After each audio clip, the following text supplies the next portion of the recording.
Hello everyone, my name is Azelia Tika Astami, and I'm an architecture student in Mula Warman University.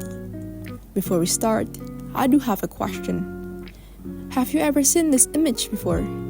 If you haven't, well, this is an illustration called Vitruvian Man by Leonardo da Vinci, inspired by the person we're gonna talk about today. It is Vitruvius. In this video, we're gonna talk about his background and why he's such an important person in architecture. Marcus Vitruvius Pollio, lebih dikenal sebagai Vitruvius, adalah seorang arsitek dan insinyur militer Romawi yang hidup sekitar abad ke-1 sebelum Masehi.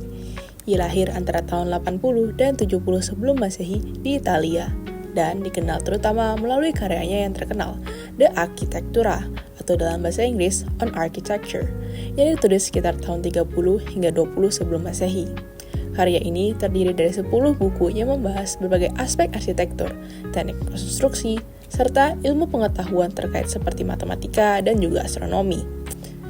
Vitruvius memiliki pengalaman luas sebagai insinyur militer, berlayar dengan pasukan Julius Caesar dalam kampanye di Gaul dan Afrika Utara.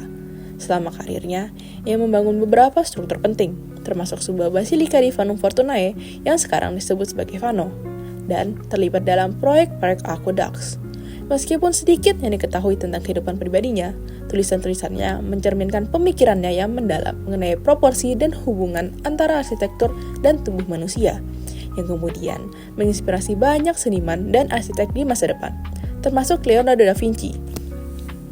Dengan Vitruvian Man, yang dimana karya ini tercipta pada tahun 1490, yang dimana lukisan ini dipengaruhi oleh karya arsitek Romawi kuno, yaitu Vitruvius, dan bertujuan untuk mewujudkan proporsionalitas ideal manusia dalam bentuk geometris.